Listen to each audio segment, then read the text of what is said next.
Howdy, partners, and welcome to our very first-ish episode of Immersive Idiots. Today, we have...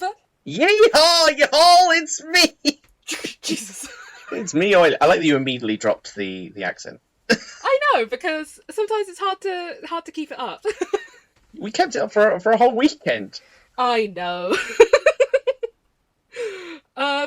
Yeah, we have me, Yada, hello, and Oily.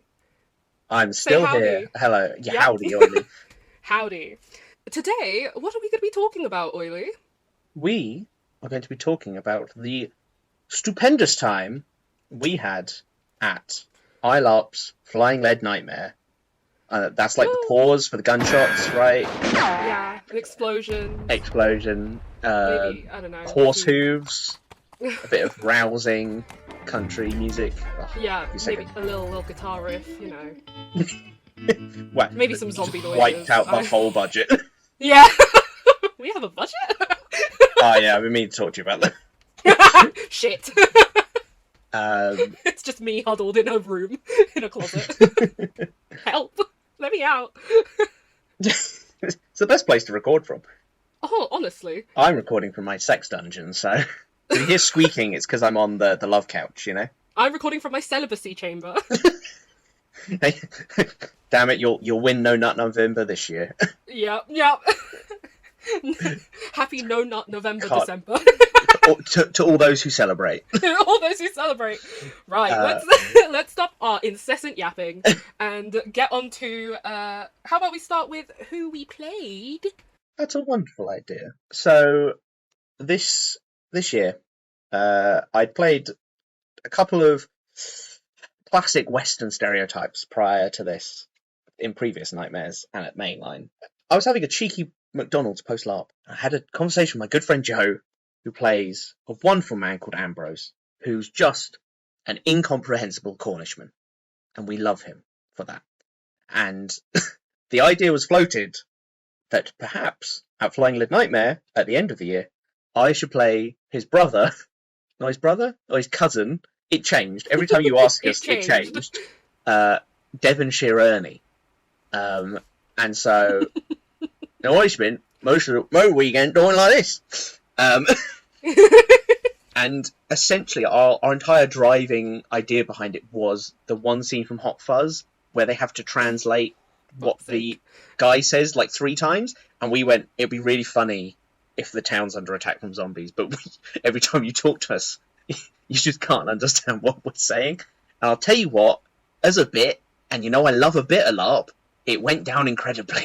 I think the bits are always, they're always a hit. They're always a hit. People love a bit, especially at Nightmare. Especially at Yeah. Nightmare. Everyone has a Yeah. bit. On Friday night, you're just walking around going, right, what's the bit here, everyone? What's your bit? You start picking out everyone's bits. Oh. Oh, wait. Oh, whoa. Yeah, okay. Anyway, Tell us about your bits. Oh, okay. Well, I played a very bitchy secretly bitchy, outwardly very holy woman of Miss Ada Cherry. She was a Great name. priest. She's a preacher who was kind of using it as like a ploy for selling narcotics and other such things. And our good friend Charlie played Colt Tyler, who used to be Cherry's partner in crime until Cherry decided to betray him, and then after that, she started working with Wyatt Oakley, who is played by Oily's lovely fiancée, Daisy, and then we have Claudia, who played Chevrolet Matisse, who I think kind of was just like heavy flirting with Cherry, and Cherry back, obviously. So speaking of bits, no.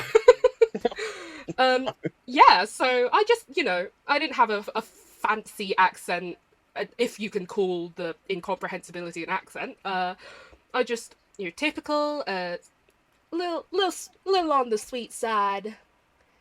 You were a real Southern belle, weren't you? Yeah, real Southern belle. You really just what's the word? You really like chewed and drawed out all those syllables. You really got to chew on it. It's an accent that really makes you swallow. I don't, Yes, and that's actually a terrible way to describe it. an accent that makes you swallow. God. It was. You did have a wonderful costume as well. You had this a veil that kind of came off your hat that you could Yes. like open up like Yeah, curtains. thank you. Yes. But it made you look incredibly cool and mysterious. Thank you. That is the intention. I really wanted to go with like a cool, mysterious, a little bit like, like, ooh, kind of like makes people do a double take kind of thing, especially when I had my giant cross. Oh yeah, of course we can talk about some of because obviously me and you can't just walk into a LARP with things that we already own, so Nope.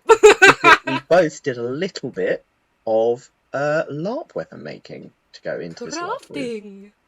Yada, what was your signature weapon?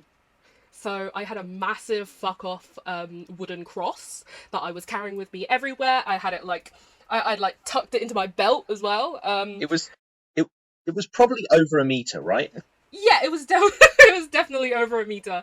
It was very identifiable, and that's kind of what I wanted. I was like, I want this to be like something that people can be like, oh yeah, that's that's Cherry, the one with the giant cross. I always say that I think an important thing for a LARP character is a good silhouette. So if you're in the dark and there's just a light behind you, can you tell who that person is? And I think between your veil and the giant cross, I was like, anytime you walk around the darkness, I went, yeah, that's Cherry over there. Oh, good. Yeah, good times. How about you? What crafty thing did you make? So I've made a lot of cosplay type things out of phone, but I've always been a bit nervous to start doing LARP weapons because there was something about having someone else check your work that made me a bit like, oh, I'm not sure. So, but the thing that convinced me to start making LARP weapons was we went, do you know what would be really funny? Is if we had a pasty we could throw at people. And so I made a LARP safe throwable pasty.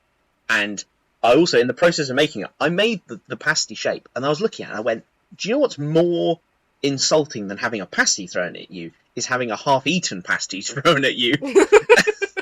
And so I took like a bite out of the corner, and I made it, I latexed it, I took it there, and I gifted it to my good friend Joe as a late birthday present, and he loved it. He broke down crying with laughter when I don't think we realised quite the opportunities that this pasty was going to present us with for the weekend. For us, it was just going to be we went, hey, if we can dome one zombie with the pasty, we're going to be happy.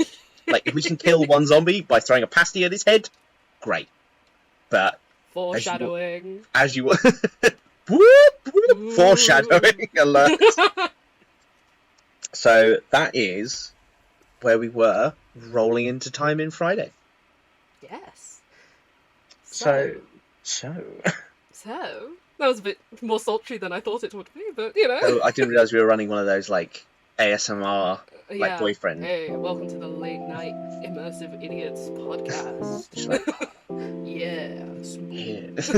I'm so proud of you, baby. What you've been doing. Oh God, can't even continue the bit. If you want the rest of that, tell us what you did. Tell us what you did, Oily. So can you remember why we been invited to this town? Because I had one idea, but everyone else had another idea. I thought we had been invited to this town to watch a mummy unwrapping, which was all the rage in 1880. Is that what you were under the impression that we were there to do as well? I'll be honest. No. Why was Jerry in town? Just running from the feds. Okay. With Wyatt. So it wasn't. I think logically thinking about it, it's like, oh yeah, that makes sense for that, like, for the mummy unwrapping to have been a central thing. Yeah, it was. So that's what I thought it was. However, upon getting there, everyone was like, oh, you're here for the hanging, right? And I went, I assume the mummy's been dead a while. I assume we're not hanging there again. She's been dead like 2,000 years, and everyone was like, "Oh no, we're hanging Ezekiel, who was he the town sheriff? I want to say he was the sheriff. No, he was the preacher. Oh, he was the preacher. He murdered his wife, and when they found him, he was like covered in blood and like raving or something. Yeah, he had butchered a family or like a bunch of people as well. Oh yeah, so. But content warning: some of this might get a bit gross, deep and traumatic. Yeah. Yeah. And so they were like, "Oh, we're gonna hang him in a minute." And this was like, I just poured myself a beverage, and I, like a good like medieval peasant, I was like, "What should we do for entertainment? Let's go watch the hanging." So good medieval peasant. So we, me and my cousin walked down there. Walked down to the hanging stand, we saw him, and amazing. Like, Eyelarp always do a fantastic job, SFX and effects-wise. Yeah. Like, it's really impressive, and I think there is, like, a certain element of, like, seeing, like, as like, people, we know that they're not actually hanging someone, right? But still actually seeing the act of this is what would happen at an actual hanging, and that's kind of how you'd see it. It's like, jeez. Yeah. You really do have that moment of like, holy shit. And I sometimes find, because they do such a good job, is I have to remind myself, I go, no, this is definitely not real. Like, yeah. Because sometimes you get like, Oily goes, God, this is kind of horrific, isn't it? Like, like hanging someone, and then it's like, no, your character is semi-used to it. I mean, depending on the character you're playing and what the circumstances are, they're semi-used to it. So I was like, oh, I've been in the West long enough that this is a normal thing, right? Yeah. So, but they've got Ezekiel up there. They just don't do public hangings like they used to, Probably a good thing we got rid of the death penalty, if we're honest. But so we've got the whole town ranged around the scaffold, and the way it's lit is it's lit like it's a thing, right? It's it was quite like low light, I would say. I think it was quite like a blue light, wasn't it? Yes, it was very unsettling. I think there's a certain colour of light. If you want to unsettle people, you basically use, I think it's quite a light blue, and they basically were using that. So I was like, oh, this already looks eerie as all hell. Yeah. And as players, we know that generally the formula for Eyelarp is Friday's a nice social night. There's going to be a little bit of plot drop, but that's kind of it. There's not going to be any attack. Yeah, with a smattering of plot hooks for players to sink their teeth into. And then Saturday is the day that it's all going to kick off. So we were like, great. So so Ezekiel's up there. He's wonderfully lit, and then he's ranting and raving about whatever. I think it was like, oh, you're all gonna find your end. You're all gonna die, essentially. Your typical classic ravings of a lunatic. Everyone's like, yeah, go on, get over with it. And then he was like, he said something like, "You can't kill a man that's already dead," and we went, yeah, sure. Sure, all pull the lever, come on, everyone. Yeah. Over and done with. Boom. They kick the box out from underneath him. Yeah. And he drops and he jerks, and that 1 second was really cool to watch. I'd heard tale of, because I don't think they'd done a hanging at Eyelarp in a couple of years, not since I'd started playing, and I'd always heard about it.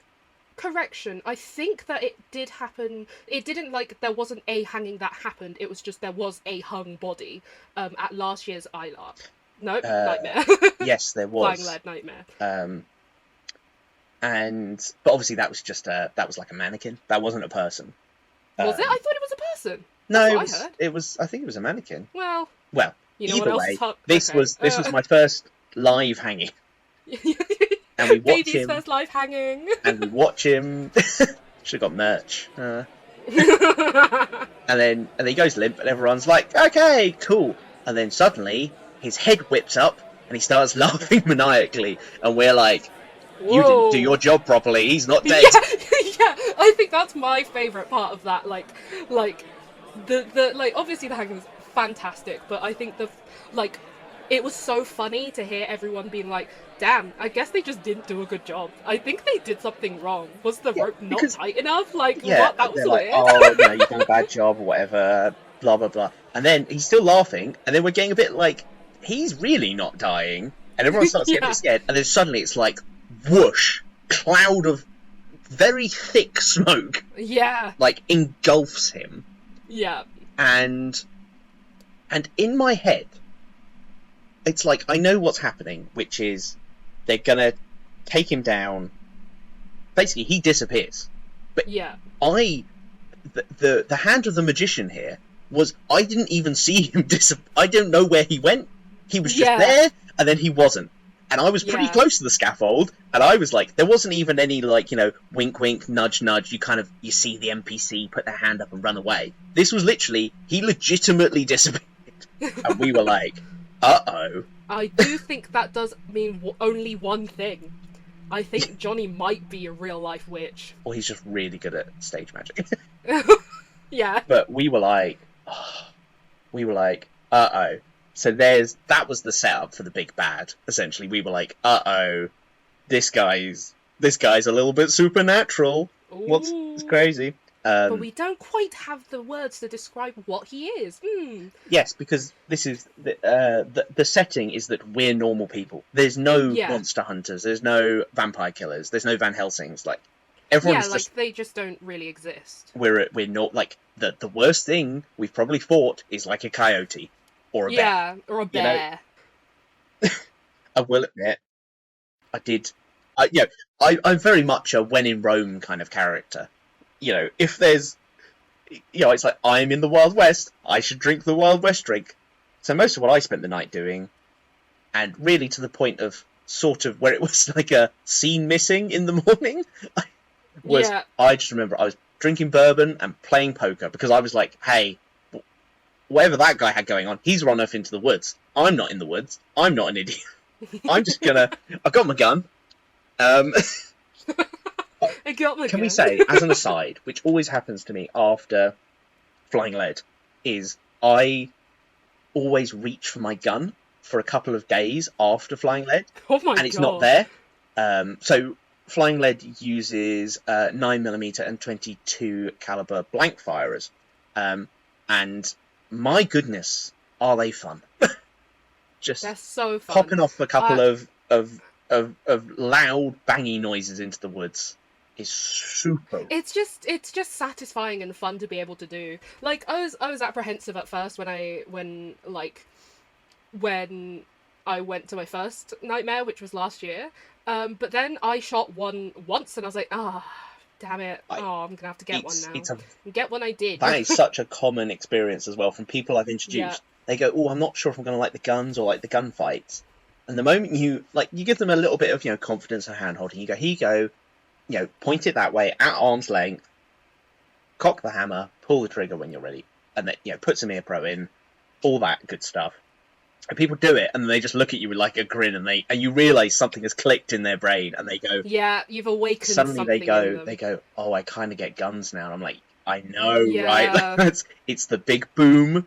It's the smell as well after a gunfight at Flying Lead. Oh, the smell of the cordite in the air is really thick and heavy. It's really good. Yeah.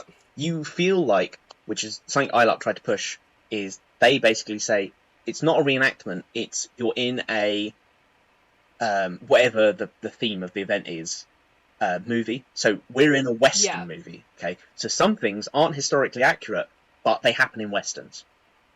Yeah, exactly. Right? So it's, So the gunfights are ridiculous, but they're so, like, as in, the characters in Westerns shoot loads of bad guys, right? And almost never get hit. That's what happens to the players. Like, they mow down tons of bandits. Yeah. And some people might do trick shots or stupid stuff, but it's like, it's just so rewarding. Love the guns. But that's it, is especially at Nightmare, when everything goes to pot at Nightmare, because it generally starts off okay, like it's normally in the daytime. Generally, it's, oh, there's this gang of bandits that have kidnapped some villagers, and you're like, yeah, cool, okay, we'll go and deal with them or whatever. And then when it gets dark is when it really kicks off.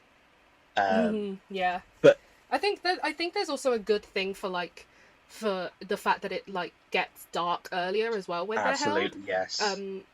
Because then it gives you more time to have the kind of like shit going down. But yeah, and so it's when you are worried you're going to be attacked at any point, you want your nice big boom maker on you, and I've got like a nice leather gun belt that it sits in as well, and it's made of really thick metal, so it's heavy. And just feeling that, and I just found myself when I'm talking to people just gently caressing it. Like, it's like a very subtle threat. Nice. It's a very subtle threat. Like, I think you do want to do business with me, as you're like, just messing about with the trigger or whatever. You're just like, just letting them know that it's there. You push your jacket back just to reveal it. Like a cool Western gunslinger. And so it's really my grandma. So my grandma used to own like a real revolver in Thailand. Insane. And when I got mine in, yeah.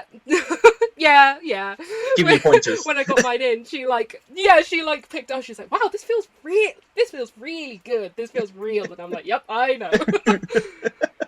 That's so good. So yes, for a couple of days afterwards, I'm like, as a source of reassurance, reaching for that revolver, but it's not there because obviously I'm not wearing a blank firing revolver in public.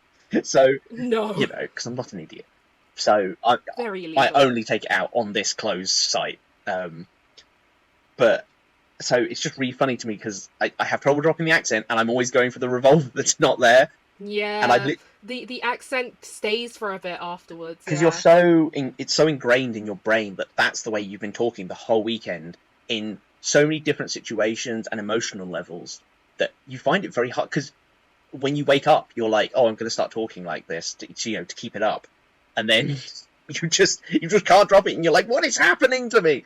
And you find yourself, help me, please, someone help. The American is the second worst. When I do French, that is the absolute most leeching accent. But I found myself, I think I was like in a McDonald's or something after the first one, and like I ordered with like a very slight American twinge in my voice. And the person looked at me like they were like, "Are you doing a bit? Like, are you ordering a cheeseburger? Like, are you like it's an American thing? Like, what's going on here?" And I'm just like, I just was so shameful. And it doesn't help that you're like usually exhausted. Yeah, absolutely. So you're not even thinking straight. And another one was I stopped on the way back at a service station, and the whole weekend I've been playing a preacher at Flying Lead, and so I had just been like, kind of doing an annoying thing as a preacher, which is like butting into stuff and kind of like asking people about their relationship with the Lord. And so I literally, oh no, I made eye contact with this person. LARP brain just took over, and I just went, "How's the Lord treating you this morning?" And they just were like, "Fine," and they just kept walking, and I was like, "Okay, oh my god, like it's." I look insane. Literally, I was like, I look insane to these people. But I'm a missionary to them. Fuck. So, crazy, absolutely crazy. So anyway, I've got my gun. I'm playing poker. I'm drinking bourbon. That's it. Yada, would you please tell us what was going on story-wise? Because I had no idea. Well, on that end, there was actually quite a few of us. It was quite cramped in there, but I do believe that that's also why some people didn't like get to see the mummy, because it was quite cramped. Luckily, me and what was it? Was Sister Ruth? Yes, Sister was Ruth. It Ruth? Yeah, good woman of the cloth. Woman of the cloth, played by our friend Millie.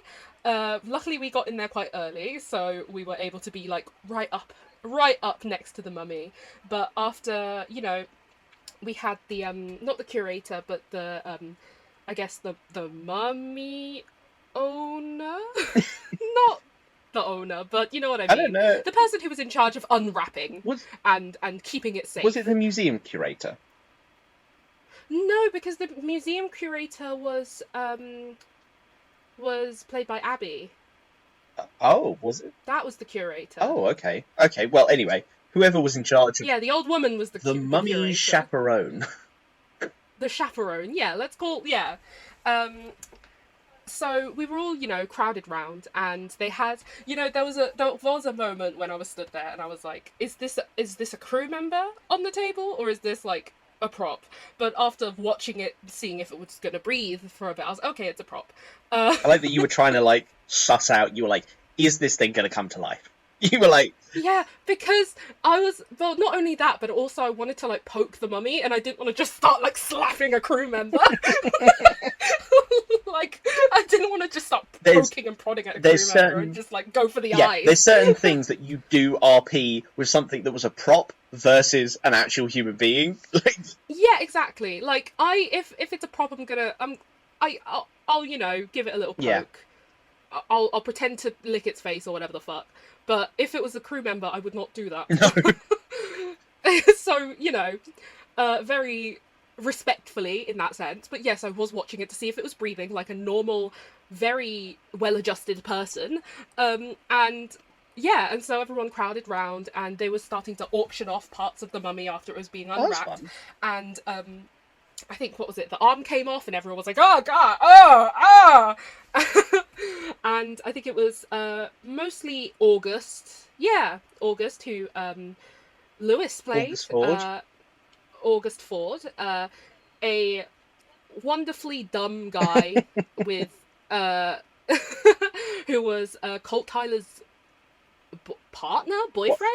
I literally thought. All I know is that they were boning. I thought you were going to say boy toy then. Like, boy toy, yeah. Honestly, perfect. yeah. All I know is that they were boning, and that's all I knew. It's very Brokeback Mountain. But, oh, absolutely. I mean, what? Yeah, hey, it's the LARP it's LARP, community. Like, what else are you going to do? Exactly. So, they started unwrapping the body, and even though there's not, like there was the hanging, which was, plot hook, there was also other plot stuff.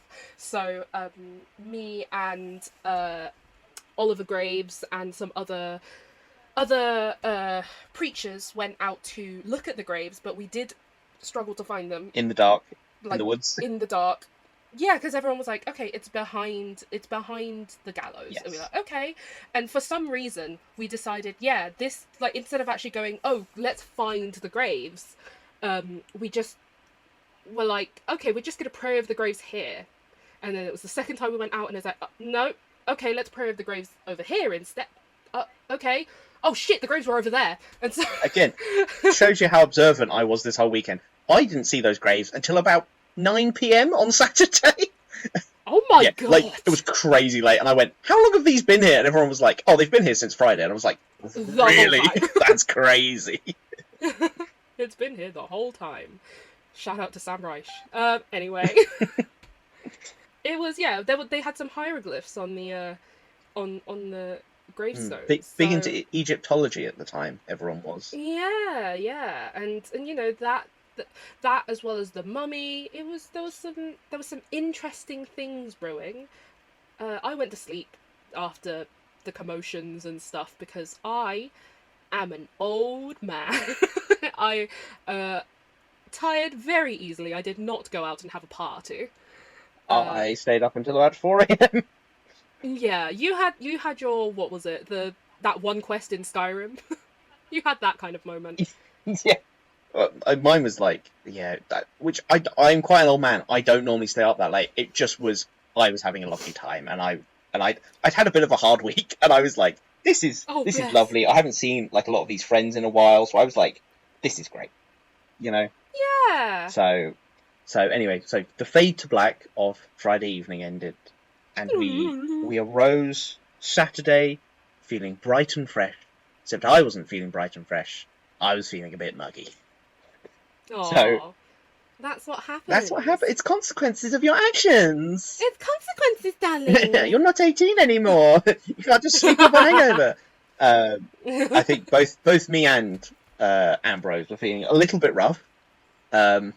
So we were a little bit late to the first encounter. We thought everyone was still in town, and then we walked into town, and it was like dead, and no one was there. Bless bless Abby, she's such an excellent NPC because she has a way of telling you things in character that give you OC information.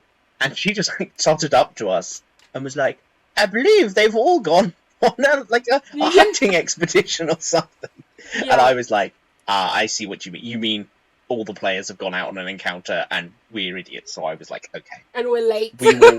So me and Ambrose checked our guns were loaded and took a leisurely stroll towards where we assumed everyone was. Yada. Yeah. Please let me know what had happened in the time I've been missing. Well, that's the thing, right? Because we also were late. Not because we were hungover, but because we're idiots. So we were a little bit late. I don't think not as late as you. So we did manage to get down there in time to see the things that were happening. And we get down there into the valley and people are yelling about the dead are coming back to life. And we're like, what? What? That is so strange. So we're down there and Lewis gets grabbed a bit, a little bit of cheeky grabbing. Yeah. And yeah, there was some undead rising. And they were chasing after us. I do believe someone had said that I think there was a fire in the valley and that's what they were investigating. Yeah. And that Ezekiel was seen kind of far off and stuff. And me and two other people, May and Jim, we got separated from the group and chased by a group of zombies a little bit further out. Which and is which is literally how people die in the zombie movie. It's when you get separated, that's where you get picked off. Yeah. But we try to be quiet and sneaky around. But there were so many of them. We were like, fuck's sake! And we got, drawn out for so long. And we, managed to, sneak our way back round to the point where, the crew had already begun to, okay, we're gonna move on to a next thing kind of thing. And so we had to go past, I'm so sorry. We're so sorry. We got chased. And from what I heard, by the time me and Ambrose showed up, is the people were walking backwards and they weren't stopping. They kept shooting zombies, and just more zombies kept coming. And what was hilarious about this is, is this happened, and I was like, guess we're doing zombies now. Because normally there's a bit more Guess we're doing zombies. Guess we're doing zombies now. There's normally a bit more of how do I put this? There's this gang in the valley, and then you'll fight the gang during the day. Right, and then a bit later on they'll be like, "Oh, all the gang, we'll go and we'll come across their campsite, and they'll all be bloodily torn apart, or and then it's and then we'll see those same bodies later, or it'll be we take a villager back to town who's injured, and then they try and bite the doctor. It's all a bit stuff's happening, but it's not so overt. This was just there's a bit of a run up. This was literally just the undead have risen, and we were like, oh yeah, it was here zombies yeah, now. And we were okay, we're not doing any foreplay for this. Straight in. Foreplay. We're just straight in. God, no lube, raw dog in it, just straight in there. So back we go, running back to town. Fortunately, the zombies don't want to follow us back to town for whatever reason, but. We're how lucky. Yeah. And so then I was very plot averse this weekend. I really tried last time to be in the middle of the plot to understand what was going on. This time I just was because the previous two nightmares I have died at. And I decided that this time I was going to do everything in my power to survive. Even if that meant being not a very good person. But also I was there is no way I'm getting involved with the plot again. So I was I'm just going to make selfish deals that only benefit me and my cousin. And I'm going to survive. That's all I want. I want to survive. Yeah. I want to throw a pasty at someone's head, and I want to survive. Those are my two goals. Your two Those goals. are my only two goals. So we'd gone back into town, and it turns out the town had now what is the name for someone that does seances? A mystic? A mystic? Yeah? Or a... fuck. Fortune teller? No. No.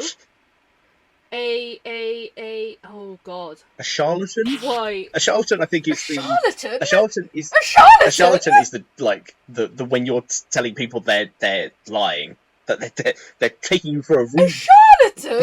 It's not a charlatan. Fucking hell. Someone that does seances. Oh god. A seanceur? No, shut the fuck up. No. It's an oracle?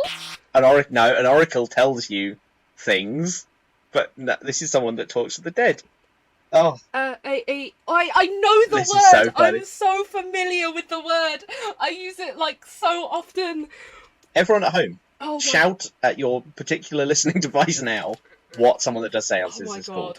I'm so angry. What is it called?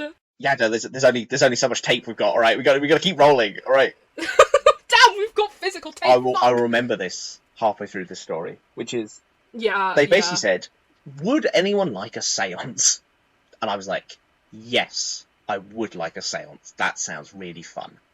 And so I grabbed my brother and the pasty, went into the community hall, I assume, and they'd set up this big curtain, and there was like a bunch of stuff on a table, and there was an NPC. A medium. A medium! The medium was stood at the table, and we all kind of gathered in, and there was quite a lot of people in there.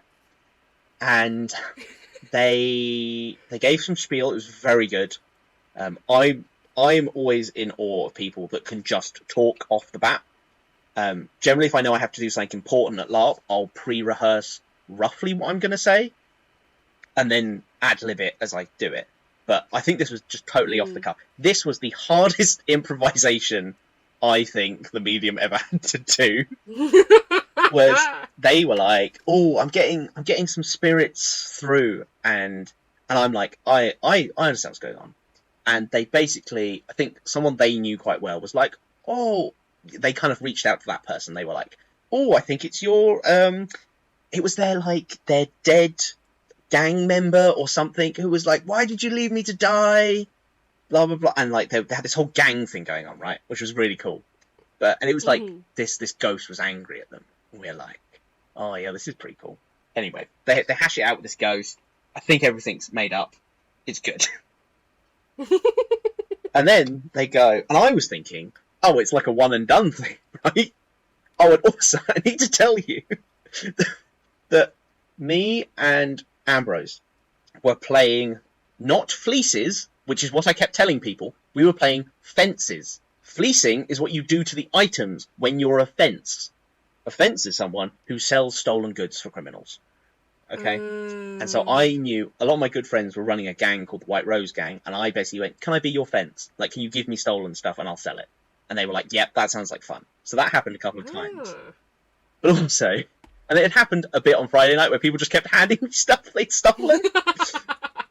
And then also I was like, including like they'd steal something from the museum and then try and sell it back to the museum, and I'm like, you are so fucking stupid. Sell it to somewhere else. And so I think because like the bar was one of the only places that had money, so the bar just kept buying all these like ridiculous items. So it ended up with like a second museum behind the bar. It was very funny. But so I was a fence, and when we walked in there was lots of like tradition, what you would think of as like plunder, like as in like golden candelabras, like nice dishes and stuff. Anyway, me and Ambrose's eyes lit up. We were like, "Oh yeah!" Like we turned into such loot goblins, and we basically each grabbed like two of the biggest candelabra. Like I think I had a candelabra and he had a plate, like a big collection plate, and we had just put them behind our backs. That was it. That was where we were hiding them. They were behind our backs. And then, so flashback forward. So we've been standing there with them behind our backs, being like, "Oh, cool, we'll shuffle out now." Flash forwards. We're going back forwards in time to the current time at that time, which was the end of the gangster medium. And we were like, "Oh, cool, we can leave now. We can get out with our bounty and go and sell it. Great, brilliant." And then the medium's like looking around the room. And I'm like, "Oh no, they're doing more." And I was like, "What a stupid..." And then I started to just... There's a technique to doing the kind of West Country slang that me and Ambrose were doing, where you do have to say actual words, but you say them in a very thick accent. Yeah. And we started just parroting this at this poor NPC who I know, and she's lovely and she's so amazing because we literally were like, "What's my name?" She was just, and I could see the confusion on her face for 2 seconds, and then she got it, and then she started just saying incomprehensible gibberish back to us, and we were shouting it at her, she was shouting it at us, and I got and we basically did it that well, I thought that we had established she was like our great aunt, and she was angry at us because we always were fighting, right? Ambrose thought it was like a male relative, like an entirely different person, and we literally were not, we were both doing our own thing, and it's one of the greatest bits of RP I've ever done, because I realised I was doing performance art at that point, and we were going back to get together, and we got the pasty out, the pasty was involved, and then we ended up with me and Ambrose hugging, crying on our knees in front of our great auntie who was scolding us. And at points I was looking, and at one point I think I smacked him around the back of the head to take his hat off to show some respect to our auntie. And just at various points I looked round, and everyone was hiding a snigger. Everyone was laughing. They were just being they were this is the most ridiculous comedy bit we've ever seen. And it was, that was top 3 moments of the weekend was getting to do that. I love that so much. And I think everyone around was going, these two are idiots. And that was the best joke of the weekend, is that me and Ambrose were desperately competent. We were so good at what we did, and everyone thought we were comedy characters, and the only reason why is because they couldn't understand what we were saying. Yeah. And so that really wrapped up the medium for me. I think there were some other people. I was in a bit of a daze after that, if I'm honest. You had a real life spiritual experience. I kind of felt like the spirit of Ernie really overtook me in that moment. Did you did get to see a medium? Yes, I did. Right? I did get to see the medium multiple times, and they were all plot relevant. So we really had a very opposite weekends here. I really like that. Yeah, because we had Abigail coming in, speaking through Lenore. Who was Abigail was the Ezekiel's wife. Yes. And Lenore was the medium, talking with the museum curator, Mrs. Hope Washington. Great name. Having just some plot stuff, and then I think there was a break between some of the seances that we had, because there was a very kind of quite important one a little bit later with a lot of the I think a lot of the White Rose gang were there. And a lot of the preachers, and we were in the back room behind the curtain of the church, and that was quite an unnerving experience, to be honest. We essentially, what it was is we heard the deaths of everyone who Ezekiel had killed. Oh, that's horrific. And yeah, we heard the deaths and their last moments and the things that they said, and then at the very end, Ezekiel killed himself. So we also heard what he said as well. And then gunshot went off. We were all like, fucking hell, okay. Oh, God. And it was unnerving and terrifying. And it really set the tone for kind of the rest of the day, I think, for us. Because it was kind of all of us there, eyes closed, holding hands. And then afterwards, everyone was just kind of holy shit. That was heavy. There was a lot of people genuinely came out of a lot of that kind of thing looking shell shocked, they were yeah, genuine shock and horror from it, which I think is great. I think it's really great that we get to have that kind of it's a space to be able to explore that emotion and feeling without having to go through it in real life, which does suck. It's the mark of a good crew and game writers, I think. That means that you're not sat there going, yeah, give me the information, blah blah blah. You're like, this is crazy. Yeah. So I think we can really. There was the rest of the day I think was split into two halves. There was the time in the light and then the time in the darkness. Yeah. And in the UK at this point, it got dark about, what do we think, 4 p.m, 4:30 p.m. Yeah, maybe. I think it started getting dark around there because I think that was when. And it's very dense woodland, so it gets Yeah. dark like super fast. So I'm going to quickly go over some of the other stuff that happened in town. There was the mummy at one point, got up, just sat up and started attacking people. The mummy played by wonderful friend. By our wonderful friend Hannah, who was only their second LARP, and it was their first time at Eyelarp, and my goodness, and they were so worried. My goodness, they did such a good job. Yeah. They were crew to be. They were crew. Make it clear. And the mummy fight was quite a thing because it was a mini boss essentially. What made it slightly sillier was we had this joke from previous Flying Leads where I played a character called Blackjack. Now, Blackjack was horrifically burned, and he was covered head to toe in bandages.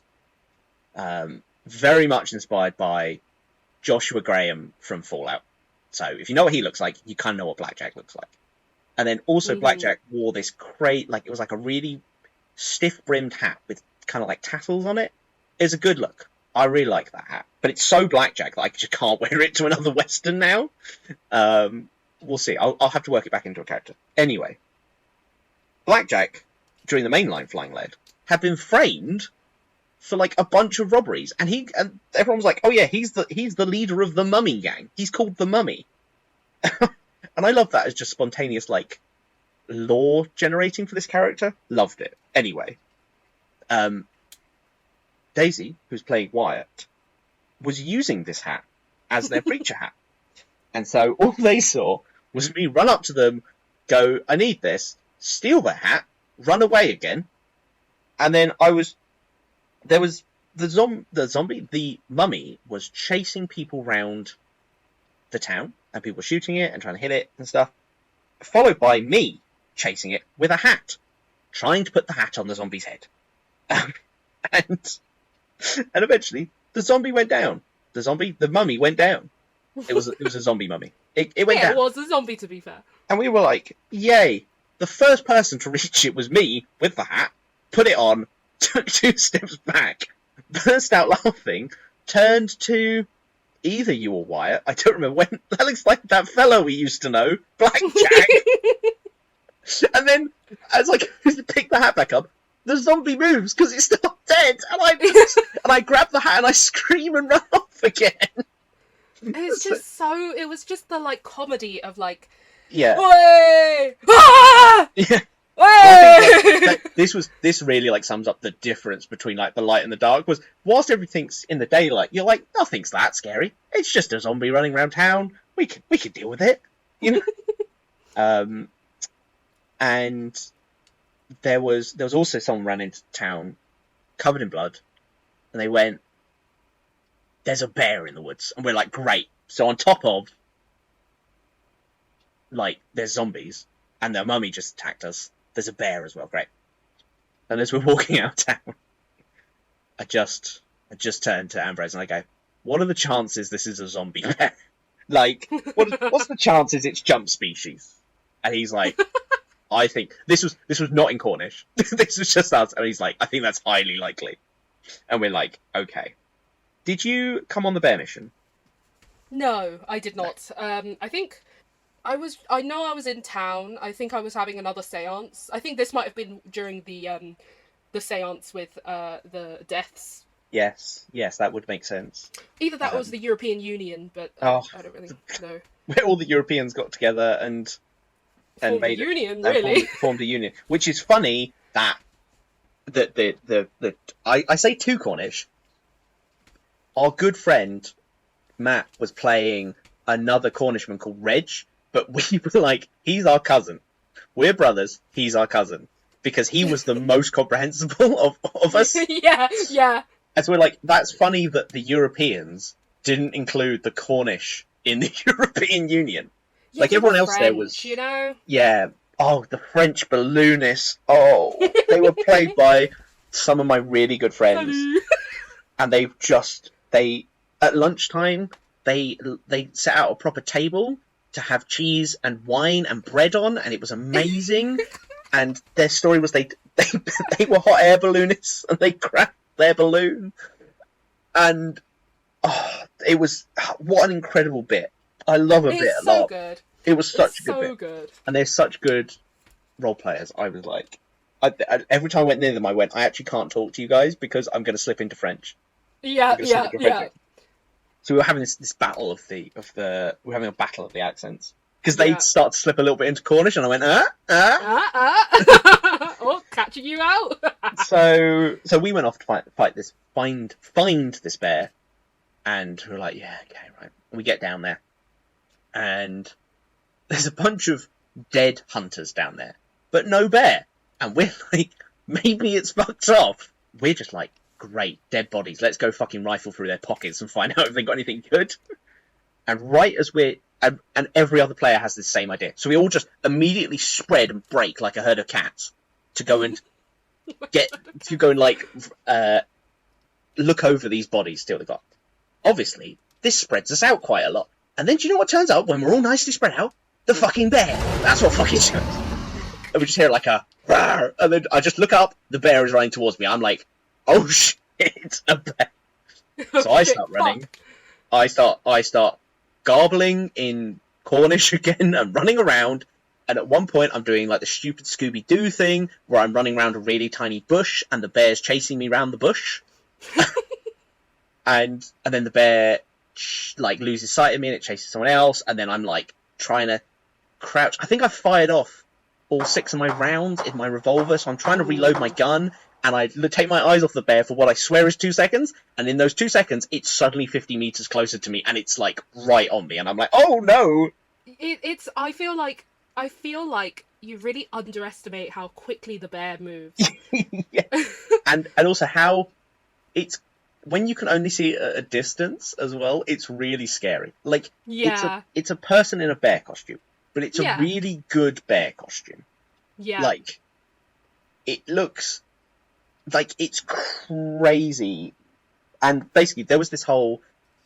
Because I was playing a trapper, which were like the hunters, because I was trying a different archetype this time. And I was like, I want the bear head. And these other trappers were like, we want the bear head. And I was like, well, whoever kills the bear and gets to it first can have the bear head. And one of the trappers got absolutely mauled and obliterated by the bear. But in doing it, they killed the bear. And I was like, great. And I turned up. Wait, was this when May died? Yes. Oh. Well, she didn't die. She was awfully cut up. Mauled to the point of anyway, might as well. Her friend trappers had showed up, and some of them were helping her, some of them were trying to get the bear's head. And I was looking at this bear, and I was like 5 steps away from the bear, and I quickly finished reloading my revolver going, Ernie was like, great, the bear's dead. Oily was like, that bear's not dead, is it? That bear will come back to bite my ass. But then it didn't move for like 2 minutes. And I went, do you know what? I think I'm overreacting. You know? So that's how they get you. Yeah, I started to talk to someone about something bullshit. And I was looking at the bear. And do you know what the bear did? Okay, I was looking at it. And then it twitched. And I went, oh, that genuinely really like scared me when it twitched. Yeah. And then suddenly it roared again. And it just swiped at a bunch of trappers that were near it, and we're like, oh no! And at that point, everyone just ran. There was no fighting anyone. That was a hard fight to get the regular bear down. There was no fight, just flight. That was a hard fight to get the bear down, and everyone was like, everyone needed to reload. A bunch of people had been carried back to town because they were so badly, cut up, And I was like, oh no! And then the bear twitched and got up. And then all those dead hunters also got up. And we're like, so there's a horde of zombies and a zombie bear. And we're like, nope, not dealing with this. And like the brave frontiers people we are, we fucking legged it. Yeah. You brought it for us to deal with instead. Well, yeah, and so on the way back up, I got a cool movie moment, which is something else I really liked, which is do you know what I did? I think what I did was, so Chevrolet was lying in a bush. She was down, and I'm guessing she didn't have any bullets left in her gun, and she literally had like a knife, and she was holding it out in front of her, and this zombie was like coming towards her, and I ran up on this scene with my nicely fully loaded revolver, and I basically paraphrased Alien, right? Aliens, and I basically went, because in Alien she goes, "Get off her, you bitch!" And then like with like the power loader, and I was just like in the Cornish accent, I was like, "Get off her, you bitch!"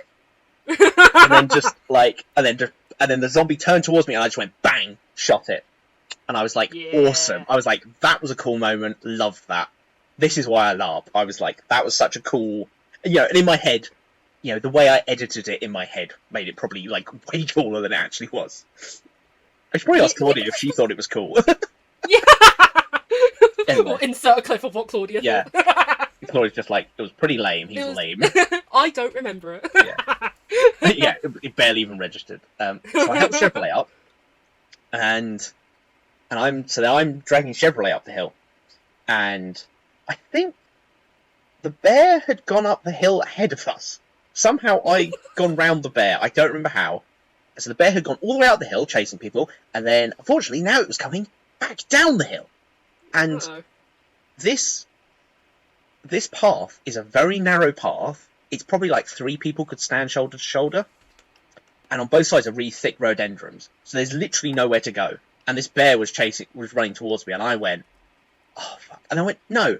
I was living on that high of that killing that zombie. And I was like, I'm gonna do something really cool. And I was like, I'm gonna wait for it to swing at me, and I'm gonna duck under its arm, and then I'm gonna keep going. Dear listener, that is not what happened. It ran towards me, and I realised from fighting it later on, I knew who was in the suit, which always makes fighting better when you know the person, because you can kind of, it lets you be a bit more like rough and ready with it. Yeah, exactly. You kind of know each other's limits already. The person that's in the suit frequently is in that suit, and they're very good at fighting. Anyway, and I was like, and so I went to duck. They just mauled me straight in the gut, and I went, oh no. Oh no, this didn't go as planned. That immediately shattered any self-confidence I had. Chevrolet. Your hubris. So after I had essentially blocked the hit for Chevrolet got up and left me and ran, because she's a bitch. Okay, but you would have done the same thing. I would not have done that. Okay. I'll believe it when I see it. Yeah, and I basically got into and I was like, do you know what? I think the Cornishman would tussle with the bear. And so I was tussling with this bear, and it was just like gouging my stomach out, and I was like, I should probably fall down.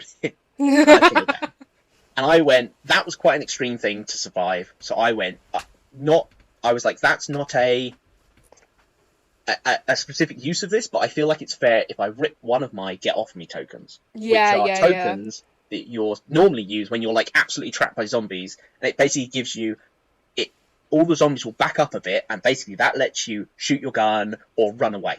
Okay. Yeah, it lets you fight back. It gives you an opportunity to survive the encounter, the deadly encounter. It lets you not die the first time you're mobbed by zombies, which is really great game design. Love it.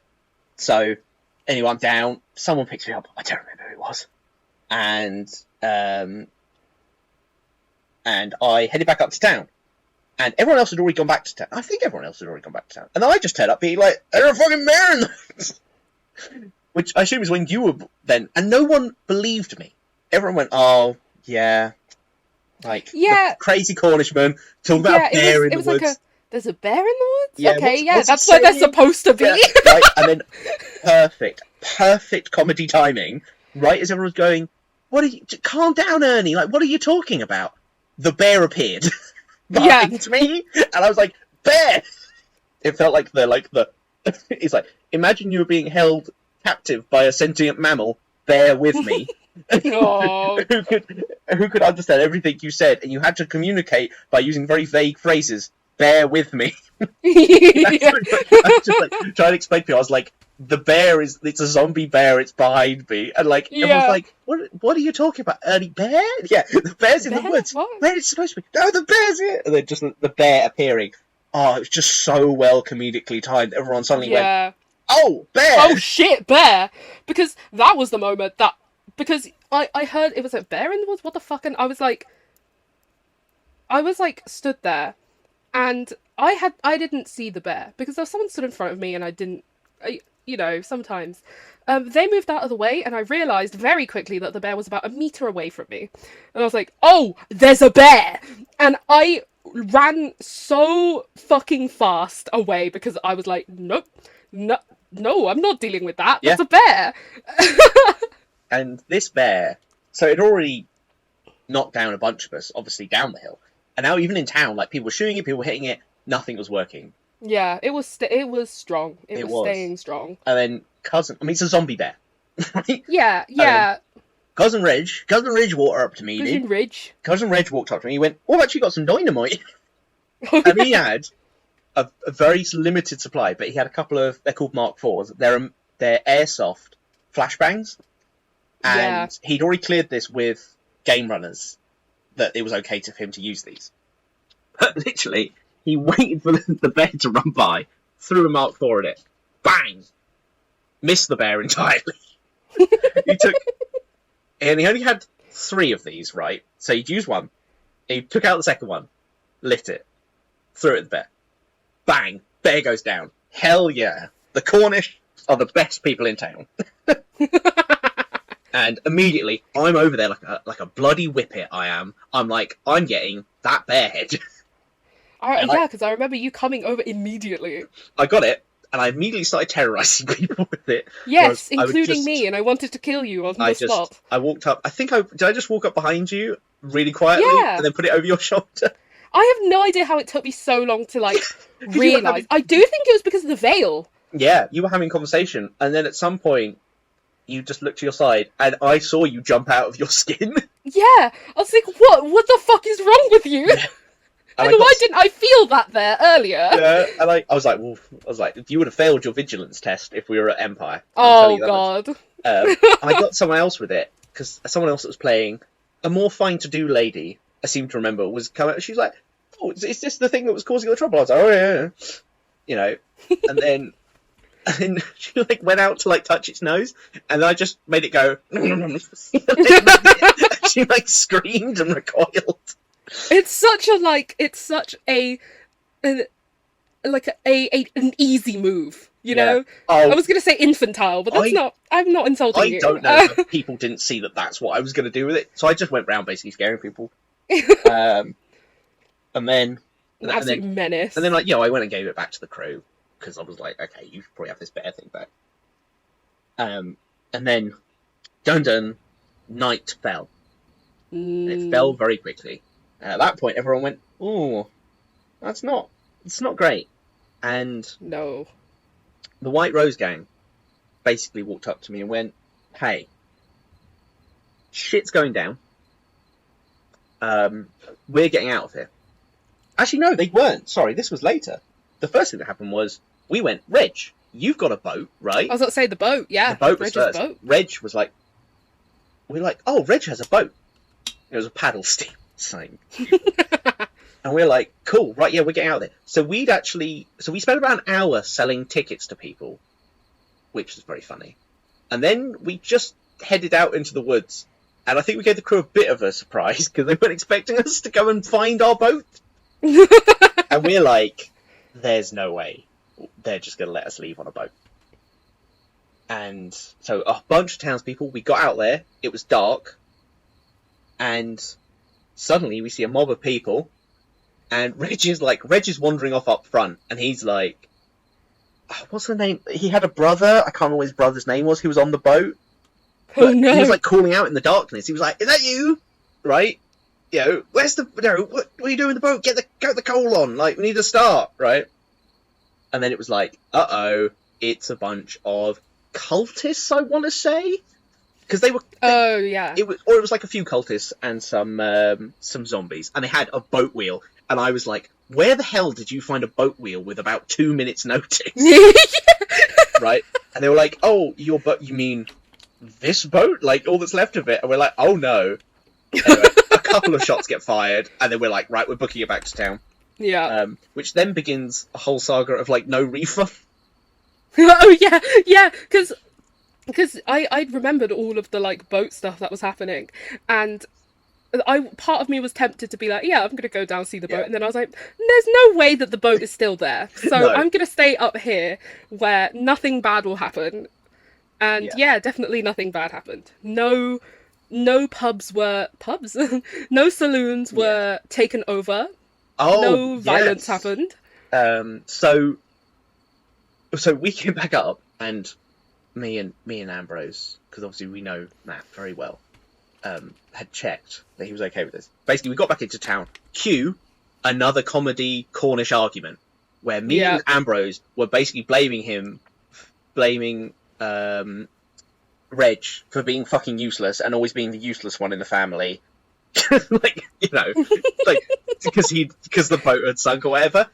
And then we got right up in their faces. The pasty was thrown, which was great. The pasty was thrown. Also, the whole day, me and Ambrose had just been like, we had just been like, we'd always be a double act, and we'd be talking to people, and then one of us would talk, take a bite out of the pasty, and then the other one would take it off them and take a bite out of it. Like, we just keep swapping the pasty, and absolutely crazy. So the pasty was thrown, and then basically I took a couple of steps back and shot Reg in the knee to end it. Oh my god. Yeah, he's useless anyway. Very funny. But it turns out, whilst we've been doing this, the bar had been taken over by... Do you remember who it was? Yeah, it was like, I think it was like the next town over that had like... Their town had been taken over by zombies, and they were like running away, and they were like, oh god, you know, we need some shelter, we need some help. And we were like, okay, sure, you know what, we'll do like security checks, I guess. We were like airport securitying them through, and then they just decided to go into the saloon and then take over it, and they had explosives and stuff. Well, we didn't know they had explosives at that point. Everyone was just like, oh, there's this other town in the bar, and we're like, yeah, whatever. You know, like, there's so much going on. You know, whatever. Like, fine, let them have the bar, we don't care. Because we'd moved this massive table out of the bar into the middle of the street with like loads of chairs around it, and it was amazing, because normally if you're in the tavern you can't really see what's going on in the town, which is where everything happens. Yeah, exactly, I was loving just coming back from an excursion, sitting down, having a little cup of something adult. Yeah, and you see when like people are like working on stuff, you can just like walk over and be like, exactly, what's the hack? So like I picked up bits of plot, like, because they were doing it at the table, or like if people, you know, when people wanted to talk to me, they'd walk up to me and they just, you know, and it was great. But this table had 10, 12 people around it, and it was right outside the bar. and there was like 3 or 4 people trying to break into the bar to get these people out. And I'm like, whatever, that's you. I'm sitting down. I'm an old man. I'm the hero. Me and my brother here are the heroes of the town, alright? So we deserve some rest. And then someone just goes, they've got dynamite. And we're like, what? And then we see, through the darkness, through one of the windows, a lit Mark IV and it's in slow motion, right? It's in slow motion. It's tumbling through the air. It lands right next to the table. And I've never seen LARPers scatter away from something so quickly. So quickly. Because I was like just a little bit behind you. I was like round the corner. And so I just saw... from afar, like, you had the close-up, and I just had the, like, cinematic far view of just, oh, there's a stick of dynamite. Oh, and they've all gone. Okay. Yeah. They're all gone. And it was just like... And literally, it was the opposite to... If you imagine the way people would flock if you threw, like, a £50 note on the floor, the reverse of that was everyone just scattered. It was like pigeons. And it was so funny, and then it went bang, and, like, it went off. But it was just so funny that everyone was like... Because, like, the last thing out of everyone's mouth was, Like, what, they're in the bar. Like, what are they gonna do? Yeah, yeah, and then it was just dynamite. Oh shit! This, After that though, we snuck through the back. yeah, I think they were taken care of. Yeah, yeah, Um, yeah. and I think, Well, I mean, most of them were taken care of. One of them was let go because they held me back from murdering the fuck out of her, but oh, it's fine. oh, Cherry's got a murderous streak.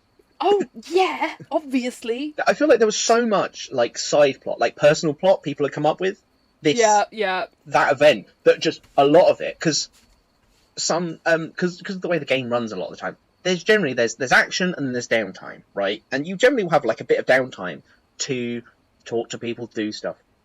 And I feel like that's where a lot of people were going to play out their personal stuff. But this was such like a jam-packed mega action event. Yeah. That there just wasn't time for people to be like, oh yes, I killed a man back in New Orleans and I'm on the run. I'm not actually who I say I am or whatever. So, so that's a bit sad, but also at the cost of it's because we were having a great time. Yeah. So exactly. So I think we can kind of rapid fire action it into because lots of stuff happened, but it was late. You know, Yeah. It was. So we basically they said we had learned from a séance.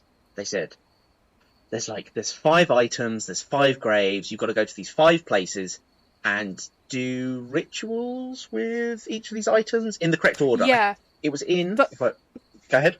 There was at first there was the like, yeah, we need to be back at this specific time to do this ritual at. I think, was it at each of the shrines, was it? Yes. Or was it, yeah, at each of the shrines and to complete this ritual to stop Ezekiel from winning. Or doing whatever ritual he was going to do. He was trying to bring back his wife, Abigail. And basically he was going to do it via these rituals. I don't remember exactly what the thing was. Yeah, he wanted to find a way to resurrect her, essentially. Because he was upset she had died of an illness. Yeah. Yeah, we're like, okay. And the sacrifices, there were 5 sacrifices for 5 of the shrines. And we were literally like, me and Ambrose were like, hey, maybe we shouldn't fuck about with the weird items and the rituals. This doesn't sound like a good idea. You know, obviously no one listened to us, so we're like, okay, fine. So we had this is when the White Rose Gang came up to me, led by Johnny O'Hare, most handsome man this side of the Mississippi. And the whole of the White Rose Gang were amazing. I had like other stuff. They were great. What was the name of her character? Who was wearing the lovely little black number with the short, like, platinum hair? Alicia. There were some really nice moments where, like, I'd like light Alicia's cigarette, and she just like caressed my face as she left. And I was like, I like this. I was like, because I know the player playing it, but I was like, that was nice. I was like, that was a good little like.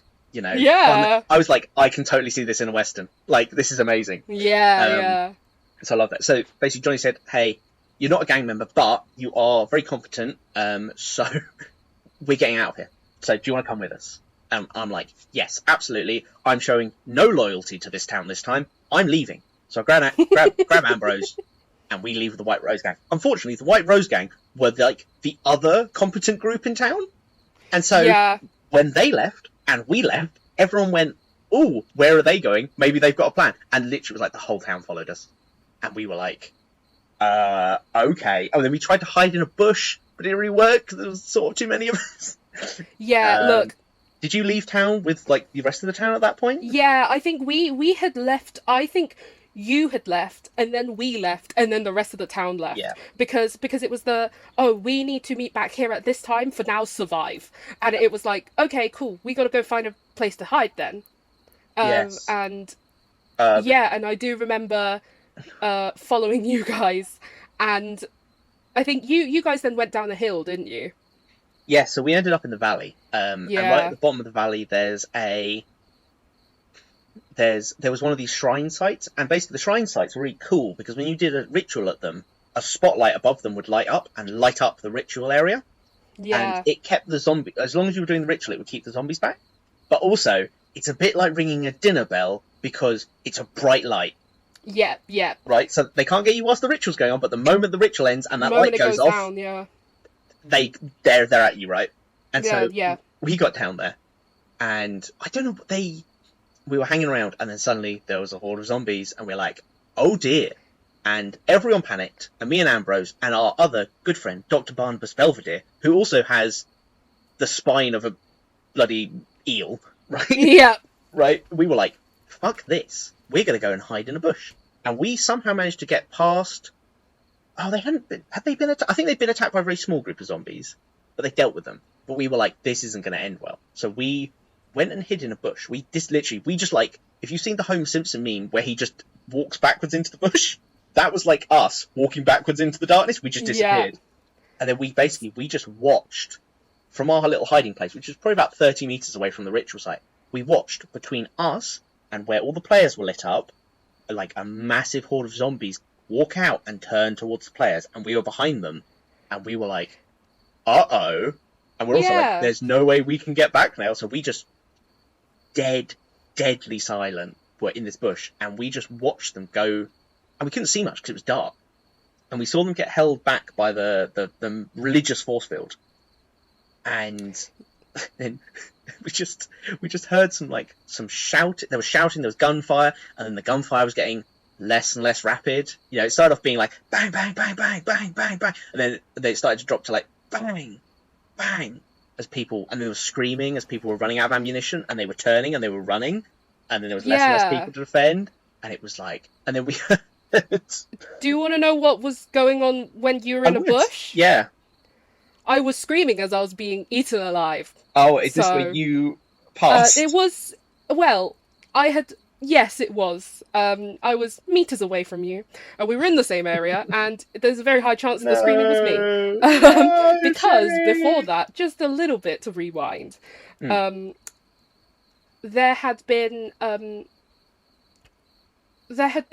a moment where two players had, well, one of the players, very, very sad, had turned and almost, essentially was kind of like doing the coughing, and I was like, are you okay? There was less of that this time, wasn't there? There was less people turning in town around other people, I felt like. Yeah, for sure. I think this was, I was expecting more of it to happen, of the kind of like, coughing, I'm fine, it's okay, I'm feeling, absolutely. I'm just, yeah.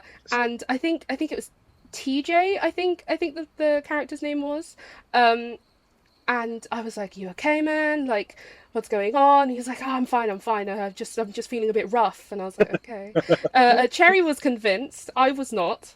Yeah. Obviously, I was like, I know what the fuck's happening. Yeah. And then in the darkness, he's like stood next to a tree, and I'm like, are you okay? And I'm like, oh god. Yeah. And I go up to him, and I'm like, are you all right? And then I put my hand on him. You know it OC. Yeah, exactly. You know it OC, but IC, you've got to. A boring way to play the game is to use your OC information IC. Yeah, exactly. Right. Sometimes you just gotta really just kind of swallow your pride and be like, I'm gonna do the stupid thing. Yeah, it's so much more fun being like, my character doesn't know anything, they've got to go make the stupid decision. Exactly, like, it's narratively satisfying. You know, let's give you a pat on the back for it. Yeah, and then the pat on the back earned a little cheeky zombie attack, and I was like, no, what? Oh no, he was turning this whole time.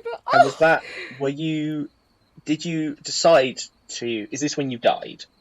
No, this was just a little bit before, because then the very horrifying thing happened to me, which after that debacle, we were like, okay, let's hide.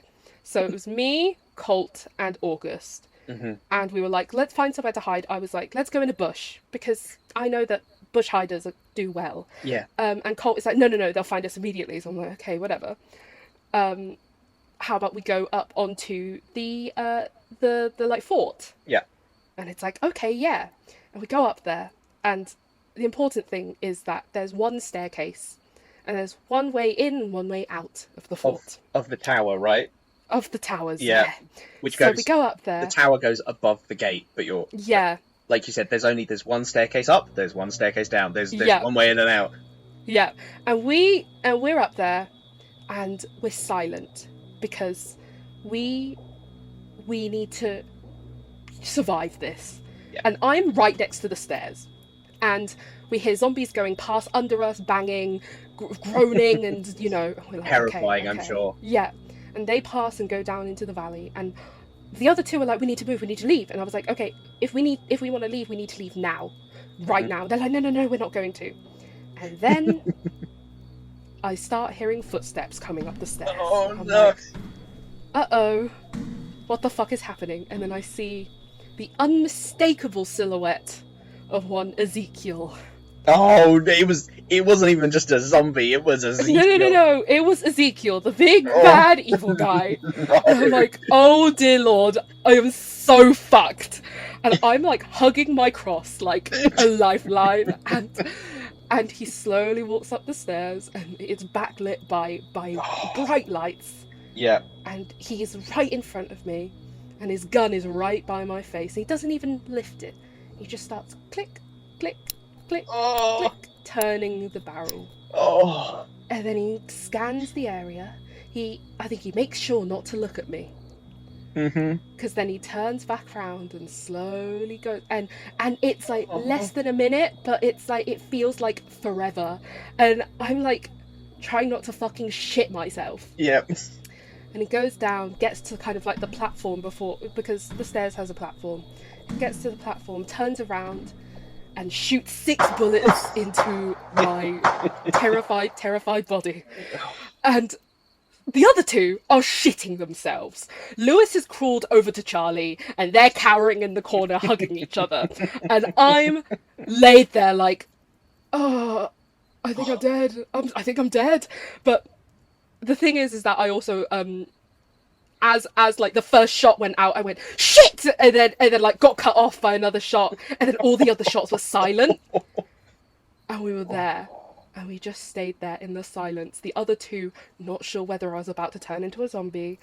Me, there, holding my wounds. Johnny comes up and is like, hey, just so you know, we're doing some OC setting up here if you just in case you hear some stuff. We're like, okay, cool, you scared the shit out of me. Yeah. Jesus fucking Christ.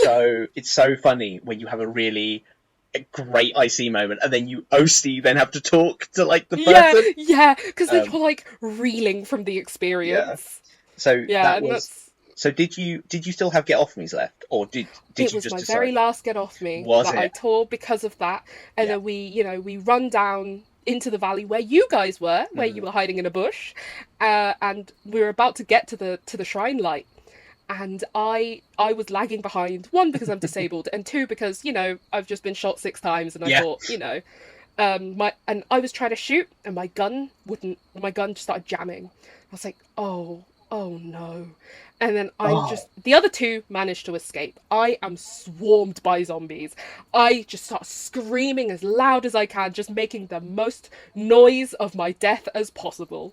And that is when I die. I definitely heard that. Yeah. So did you get swarmed by zombies? Is that? Yes. Yeah, right, okay. So bleeding out from 6 gunshot wounds and then just swarmed and by then just zombies. being eaten alive, yeah. Oh. That was the death of Cherry. Well, and hence ends Cherry's story. Yeah. And so if you imagine me like back to me in this bush now. And so obviously I hear Cherry scream. I don't know, it's Cherry. I'm just like, people are clearly dying over there.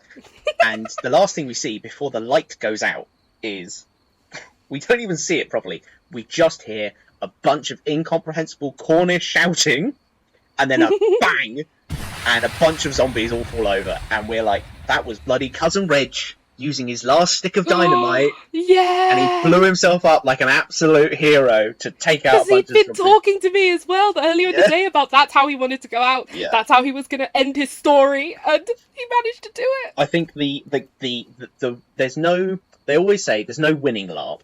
I disagree. Winning LARP is getting a cool death. If you do a cool death, you've won LARP. And you've won LARP. Both yours and Matt's were just impeccable, brilliant. So good. It's just so good. Perfect. So we stayed in that bush for a very long time. It probably was 45 minutes to an hour. We're just in a bush.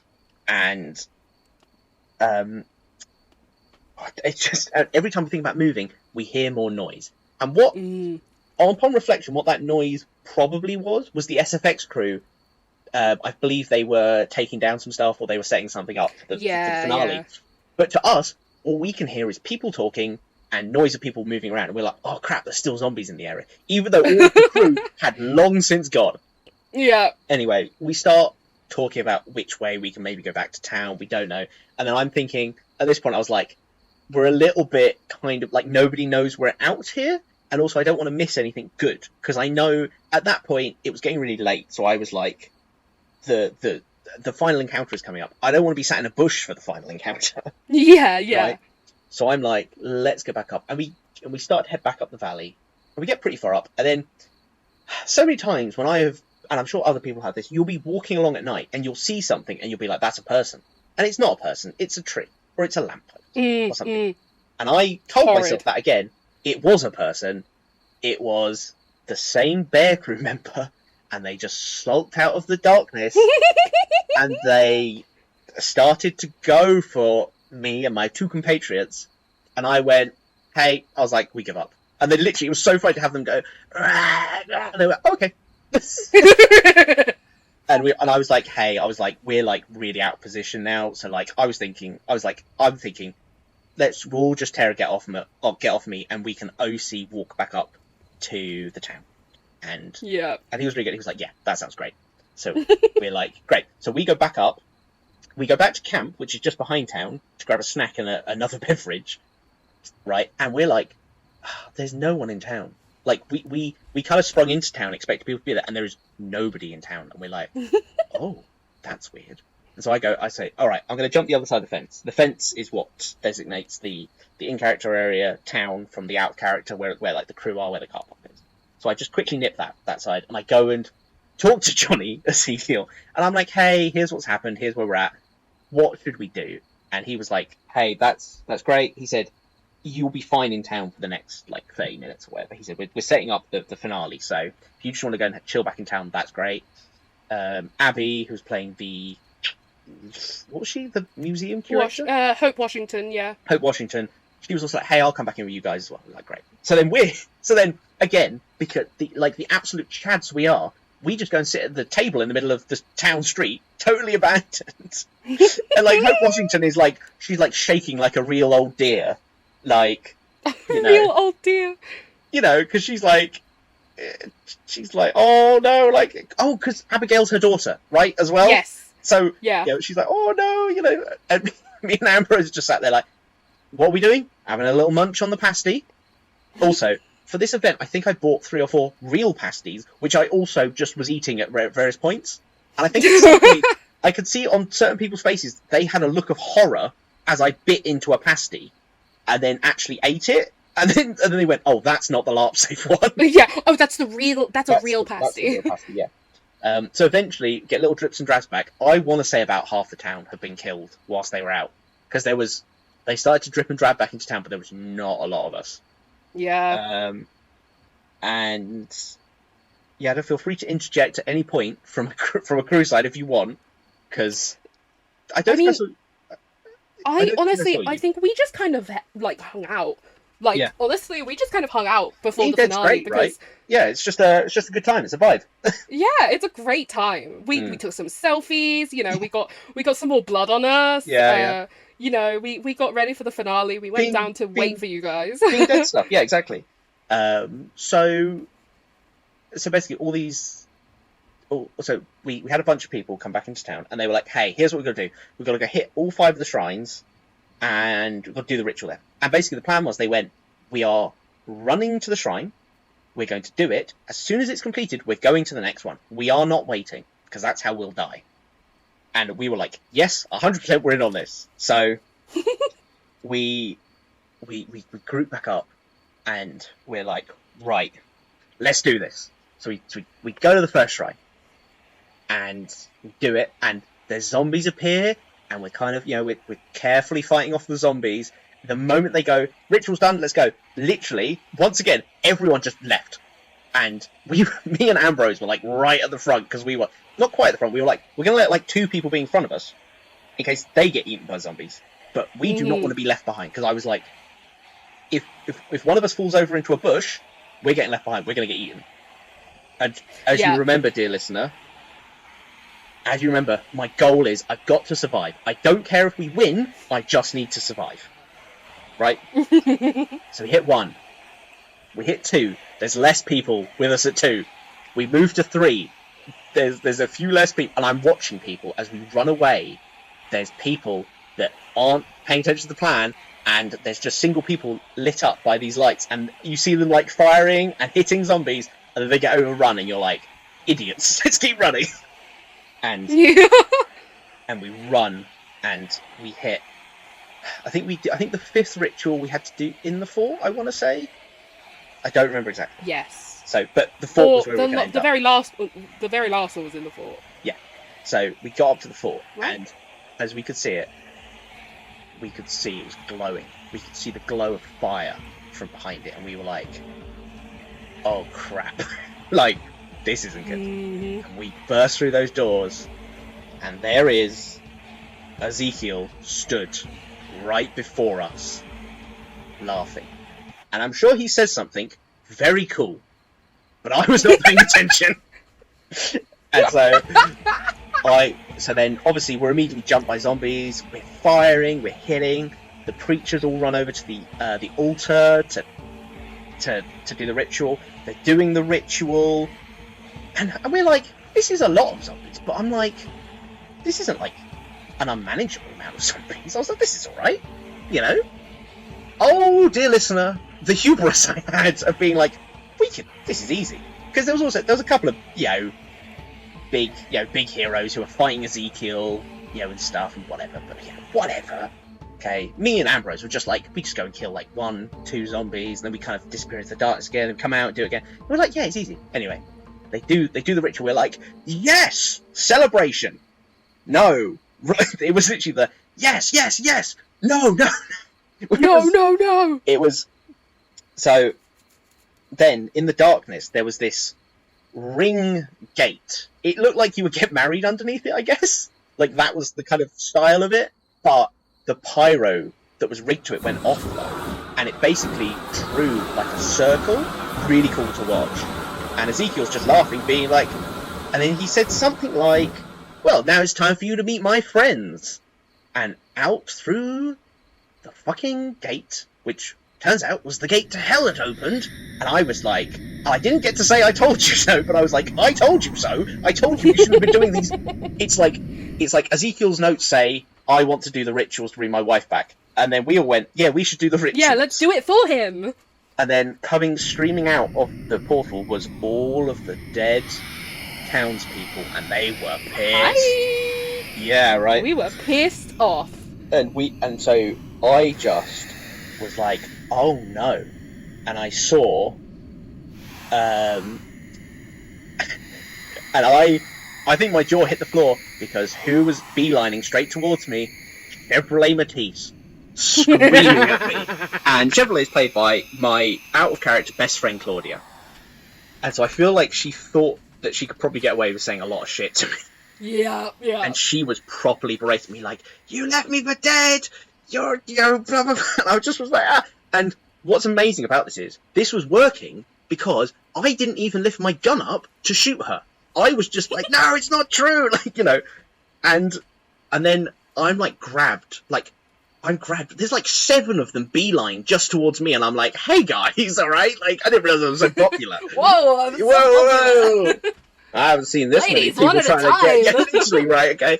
If I was a different character, that's 100% what I would have been saying. But, so I'm like, they're all coming towards me. And I'm like, oh no. And then literally, they grab me by like an arm each. And then Chevrolet's absolutely cutting into me with her words. And then other people start cutting into me with their knives. And I went, oh dear, this is going to have negative impacts on my goal to survive the weekend. And I suddenly remembered, I went, I know I have 1 get off me I can use. I have 2. If I use the other one, I will turn into a zombie, which is losing. So I was like, I've got 1 I can potentially use. They had me by 1 arm each. There's 2 of them stabbing me. I'm like, okay, I've got to use it. So I'm like, very good. They all take a step back. I have time to shoot 1 person. I shot that bitch Chevrolet right through her skull. I was like, how dare you berate me? So I shot her through her skull and then ran into the darkness. And then I saw Ambrose again, and then we get attacked every now and again, and then we kind of fight. But it was chaos. It was like, if you imagine how Hollywood films a battle scene where there's loads of people all interspersed and they're all having one-on-one battles, right? It's not like a line. And I'm just like, holy crap, like this is insane. And then at one point, I go, I've got a stupid idea. Because at Eyelarp, it's a hard skill system. If you think you can do it, right? If it works, great. And I was like, what if people think Cornish is zombie? And I went, so I put my arms down by my sides, and I started shuffling and just babbling in Cornish. I wasn't making zombie noise. I thought making zombie noises is too far, but I was like, if I just babble in Cornish, that's okay. I thought that's not too cheesy. And so I was just like shuffling up, be like, right? And then I saw my fiance playing Wyatt, and I saw them start to go for me, because obviously you want to kill your friends. And then they saw what I was doing, and they went, haha, they laughed at me OC, and then kept walking. And I was like, that's so funny. The person that knows me best in the world was fooled by me walking around. Dude. Now, I did Icarus a little bit too hard. I think I pushed it just a little bit too much, because one of the trappers who tried to stab me earlier saw me, ran up to me, and then grabbed my pick I had and tried to stab me again. And I was like, no. Ooh. And afterwards I asked him, I said, how did you know I wasn't a zombie? And he went, you still had your weapons in your hands. And I went, that is fair enough. Oh. So I was trying to wrestle him off. And I think I managed to get away from it. I think I managed to break free and run away without really suffering any damage. And then, dear listener, too close to the sun, mate. I did girl boss too close to the sun. But you're ready for my ultimate girl boss moment, which was Ezekiel. At this point, he'd taken a lot of shots. Someone had hit him. Someone had beaten him to the ground, but then they'd been overtaken by zombies, right? And he was crawling towards the gates of hell on his belly, right? Like the rat he is. And I was little rat. And I was like, absolutely fucking not, right? And then suddenly, ding, ding, ding, ding, idea in my head. I turned to Ambrose. This was the movie clip, right? I turned to Ambrose. I went, Ambrose, a pasty! Ambrose is holding off a zombie with one hand. He reaches inside his jacket. He pulls the pasty out. He throws it. It tumbles in the air. I catch it perfectly. And then I turn round and I say to Ezekiel, tell me how the Cornish short crust tastes, you bastard. And then I lobbed it. And I don't have the best of luck at times. This would be perfect. Normally, I would have missed. This, the pasty sailed and perfectly went bonk right on Johnny's head. And he went limp. He died. And I was like, that has got to be my fucking greatest LARP achievement ever, was lobbing this pasty at someone, at the big bad. So I killed Ezekiel with a bloody pasty, and then I just turned and I ran. And Ambrose ran with me, and I think Sister Ruth was there as well, and we just ran. And we were like, we're getting out of here. And fade to black. That was our ride off into the sunset. So good. It's just the idea of the big bad of the whole event being absolutely bonked in the head by a Cornish pasty. It was the two guys, everyone was like, they're idiots. They're idiots. We don't understand them. They don't understand what's going on. And it's like, right at the end, they just see them lob a stale Cornish pasty. Because also, we had prefaced this, because people would ask us about the pasty, and we said, oh no, it's definitely a Cornish pasty, because it's come all the way from Cornwall. And they were like, what do you mean? And we're like, yeah, it took 8 weeks to get here on a ship. So we'd already been sowing the seeds of, it was really stale, but that's how we liked it. Oh. The whole day. And then I just love it. And I have heard from Johnny, he was like, I love that. When he was told what happened, he went, I love that. That was so good. And we're like, yes. So yeah, literally, imagine Breakfast Club, jump in the air, freeze frame. You know, Don't you we did it. forget about me. A Western version of "Don't You Forget About Me." Don't you forget about About me. me. Meow, meow, meow. I'll lantern, you know, baby. Oh, that was wonderful. dear. So, Yada, did you have fun? Yes. Yes, it was absolutely fantastic. Having played, have you played 2 Nightmares now? Yes. Your favourite? I would have to say this one because I think because it was my first Eyelarp in general, the last one, I didn't quite know everyone, I didn't quite get the flow of everything, but this time I had a solid character concept, solid, solid everything. I was really, really pleased with how the game went. And how about you? This one was a toss-up, I think. It was either this one or the first one I did, because that was my first Eyelarp, my first Nightmare. And there was something extra scary about not knowing the site in the dark. Yes, for sure, yeah. Because I think once you know the site, there's still, like, you can OC scare yourself when you're like, I'm actually lost, I don't know where I am. Yeah. Whereas, when you OC, you're like, I know exactly where I am, I know how to get back to town. Like, it's not quite as scary. Yeah. So I think the first one is a very special, magical place in my heart. But this one, in terms of what I did, this one, definitely. I love the bit. Mm-hmm. I love what we did. I survived. So mission accomplished. I killed someone with a pasty. Yeah, so absolutely super. So I guess, well, no, as our good friends say, don't go to Eyelarp. Eyelarp's rubbish. Yeah. Let us go to Eyelarp for you. Let us go to Eyelarp, and you can come listen to what we say about Eyelarp and about how amazingly bad it is. Yes. So, thank you so much for sticking with us this long, if you made it to the end. I don't know what our next episode's going to be. It's a little bit of a quiet time now. But... yeah, we're going into the off-season, but I'm sure we'll find something to talk about. How do cowboys say goodbye, Yada? This isn't a joke. I'm just joking. See y'all? What? Well, it's like Yeee Haw. See y'all? No, see y'all. Oh, see y'all. We'll see y'all round later. Yeah, we'll see y'all round. Thanks for listening. Bye. Bye. We're waving. Bye. Bye. Bye.